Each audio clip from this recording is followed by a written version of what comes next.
Hi, friends. Happy Friday. I'm so excited to be here. It's wonderful to see you. Please let us know who you are and where you're watching from. And if you haven't seen me before on these live events with On the Green, my name is Stefanie. You might know me from social media at Green Sage Life. That's where I share my whole food plant-based recipes. And I have been invited. I'm very honored to be here to share a really amazing snack recipe with you today. It's healthy, it's delicious. Anytime I share this recipe on social media or with my clients, they rave about how delicious it is. So I'm excited to share that with you. And so please let us know in the comments where you're watching from, and if you're watching us live or if you're watching the replay.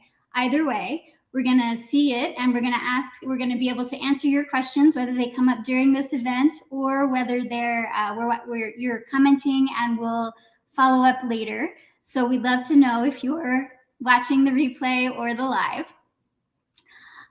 Yes, like I said, I am a whole food plant-based chef, recipe developer, and cooking instructor. And this is one of my favorite fall snack recipes. So very excited to share this with you. But please stay through to the end, because at the end of this video, we are going to offer you an opportunity to receive a free recipe guide. And so you'll just drop the word guide in the comments of this video if you'd like us to send you one. It's going to have lots of different fall pumpkin recipes. They're healthy, they're delicious, and you really want to get your hands on this guide. So be sure to comment if you'd like one.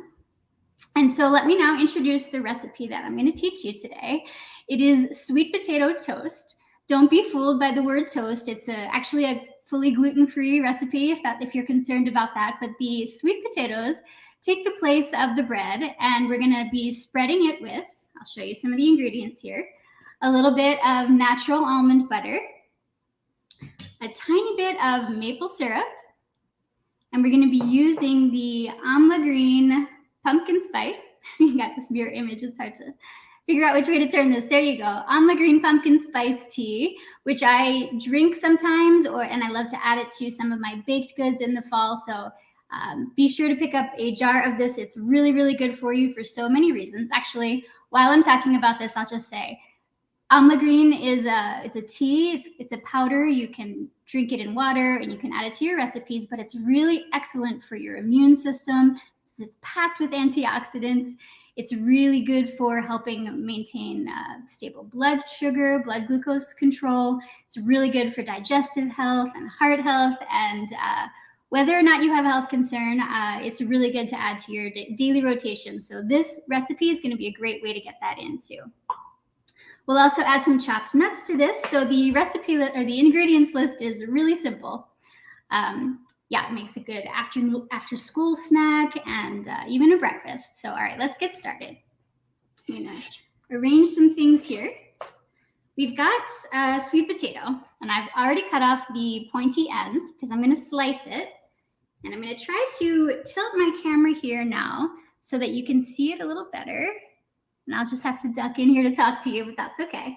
I've got it on a cutting board, and I've got a really sharp chef's knife here.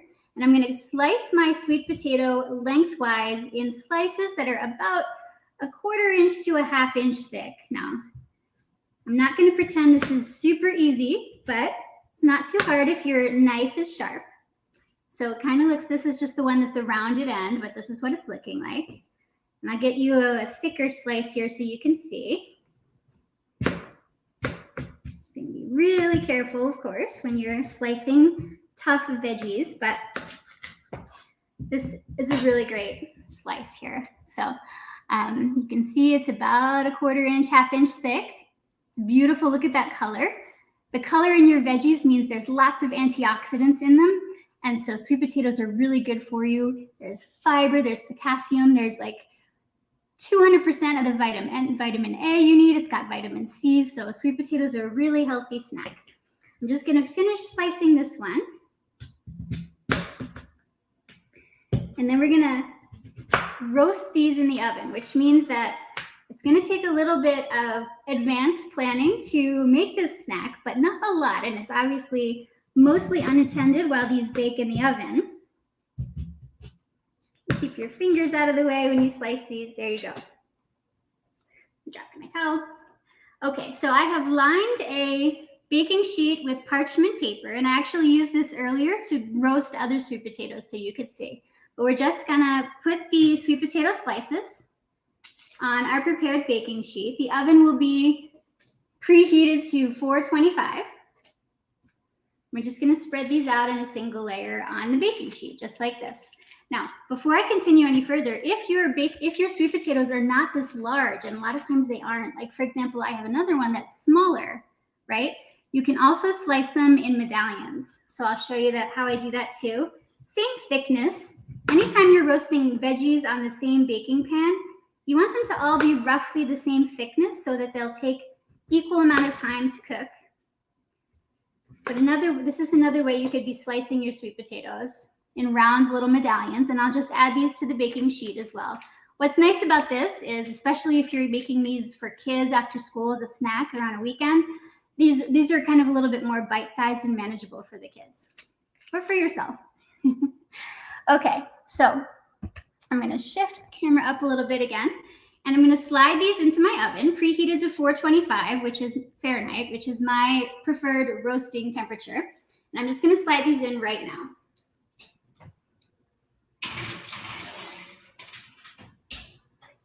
Those are going to roast for a total of about a half hour, so it's not very long, and obviously it's mostly unattended. But I'm going to set the timer for about 15 minutes, and once the 15 minutes has elapsed, I'm going to take a spatula, pull them out of the oven, flip them each over so that the other side can roast facing up as well. And I'll do that right now so I don't forget. So 15 minutes, flip, and then another 15 minutes. But for the sake of this demonstration, I have already roasted some potatoes, as I mentioned. So these are on a plate now. This is what they look like, nice and browned and delicious. Please do note that you did not need to put any oil at all on these sweet potatoes to roast them. It's a common misconception that you need to have oil to roast veggies, and it's just not true. When you add oil to your recipe, you're also adding a lot of empty calories, no nutritional value whatsoever. So it's always a great idea to leave out the oil, because look how beautifully these roasted. Sweet potato toast, nice and brown and caramelized. Beautiful. So we'll use this slice, as a matter of fact, and then put it on a separate plate here to make our sweet potato toast. Okay, so again, I think I will tilt the camera down so you can see what I'm doing. There we go. And this is really simple now. And that's a better vision. Great. Okay, I've got my almond butter. My almond butter has only one ingredient, raw almonds. So take a look at the ingredients anytime you're going to buy. Sneak down here so you can see. Almond butter. You don't want it to have any added oils, of course, no sugar. You don't even need salt. This one is salt-free as well. And especially if we are trying to manage blood glucose control, we want to make sure that we don't do a lot of fats, right? So almond butter is a richer ingredient. We use this more as a condiment in our whole food plant-based lifestyle. And we're just going to lightly spread a little layer of this natural almond butter over top of our roasted sweet potato toast. Just enough to get a little richness, a little flavor. It's so, so good.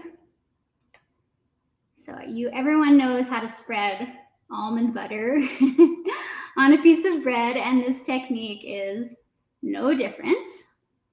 There we go, nice and even, get that coated. Beautiful. Okay, and now, just it maybe a little bit, that's better. Okay, I'm gonna sprinkle it with our on the green pumpkin spice. Now, whenever you're sprinkling something on baked goods, I really like to get a really even dusting. I push it through a mesh strainer. So this is something you can pick up at any supermarket or major retailer in the kitchen tools aisle. And I'm just gonna grab a little bit of the pumpkin spice, and I'm gonna pass it through the mesh strainer over top so that we get a nice dusting. You'll see, kind of spreads it out a little bit more evenly. But what's nice about this, the pumpkin spice is really, it's a blend of warming spices that are just reminiscent of fall, cinnamon, cloves, things like that, a little ginger, I believe, and it's really, really excellent. Okay, next up, a banana. I forgot to mention this in our initial ingredients list, but we're going to use a ripe banana here. Cut this open and just slice it up. Nice and easy. This one's a little bit green. You can choose the level of ripeness that you like for your bananas. Let us know in the comments. Do you like really ripe bananas, underripe bananas? This one is just perfect, I would say. I'm going to take a butter knife and just start slicing the banana and laying it on top of our sweet potato toast. Just like that.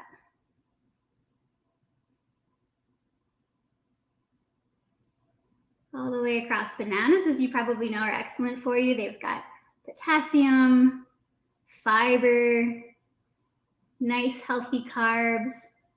Bananas that are less ripe have a little bit more starch, which is great for us. This slice, I'm going to slice in half here and just kind of fit that in on the thicker end of our sweet potato toast. There we go. So that's super easy. Here's my towel. I'm going to lift this up so you can see it a little better. This is what we've got so far. And now we have an optional ingredient, which is our maple syrup. It will add sweetness, obviously, but it's not necessary because the sweet potato itself, nicely roasted and caramelized, and the banana already add a lot of sweetness. But if you wanted to use some pure maple syrup, only one ingredient, check before you buy it. You could drizzle that over top right now, which I'll do very carefully. Can you see? Just a really light drizzle, not a lot. Another alternative, if you wanted to go even more whole food plant-based, would be to chop up some dates, which are really sweet, and you could put those on top. And then the finishing touch here for our sweet potato toast would be some chopped nuts. I have chopped some raw pecans here in advance. Another option I have is hazelnut meal or hazelnut flour, which is ground hazelnuts. And I think I will demonstrate that one today so you can see it. I store this in a glass jar that I repurpose, a little ball jar, but anytime I have an ingredient that I store in my pantry not in its original packaging, I do still cut out the label and stick it in the jar so I remember later what it is. So just a spoon here, and I'm just going to very lightly dust this with a little of this hazelnut meal. Here we go, hazelnut flour. What's nice about adding the chopped nuts instead, of course, is that you get a little crunch. So maybe just to do it up deluxe style, I'll put a little bit of these chopped pecans on here as well. Now I'm going to lift this up for you because it is beautiful, super delicious. And you can just do all of these at once. So the whole potato roasted, I could just kind of form an assembly line here and make several of these, share them with friends, a partner, children. It's a really, really excellent meal. It's a really excellent breakfast, healthy afternoon snack, even a dessert after dinner this would be a great choice. So let me know in the comments, are you going to try this or have you done something similar to this in the past? Please let us know. We would love to hear. Also, if you have any questions, our producer will bring them up for me to see.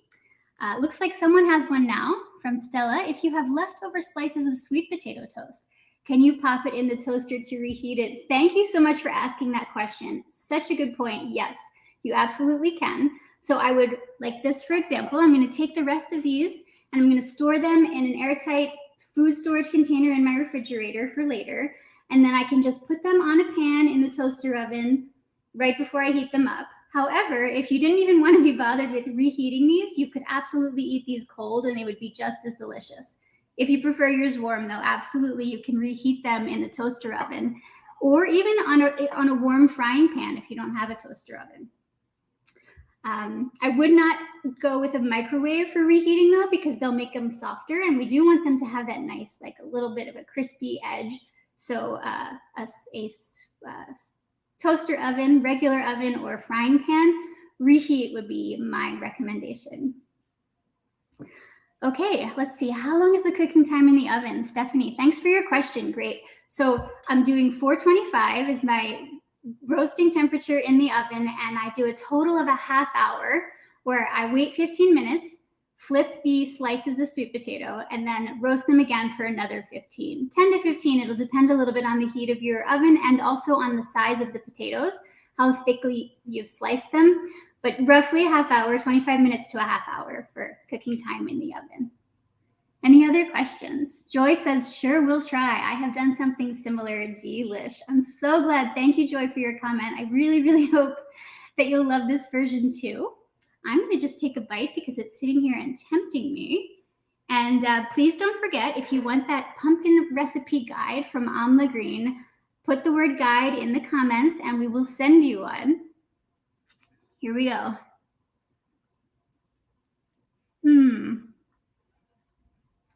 This is so, so good. I'm gonna like lick my hand.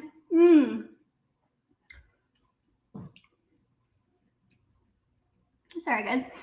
That just reminded me. John says, thank you, John, you're so welcome. If you're bringing something to a family Thanksgiving feast, why not bring these? They would be an excellent appetizer. They would be an excellent side dish and even dessert, a healthy dessert for your family and friends. So make these for Thanksgiving too. I think that would be a really, really great addition to your Thanksgiving feast if you're doing that this year. Trying to think if there's anything else I needed to say to you guys. I don't think so. So thank you so much for being here. It has been so much fun and truly an honor to share this recipe with you. Enjoy that pumpkin guide. Make sure you get one. Have a great weekend, and I will see you again next time. I am Stephanie from Green Sage Life. See you again later. See you again next time. Have a good weekend, friends.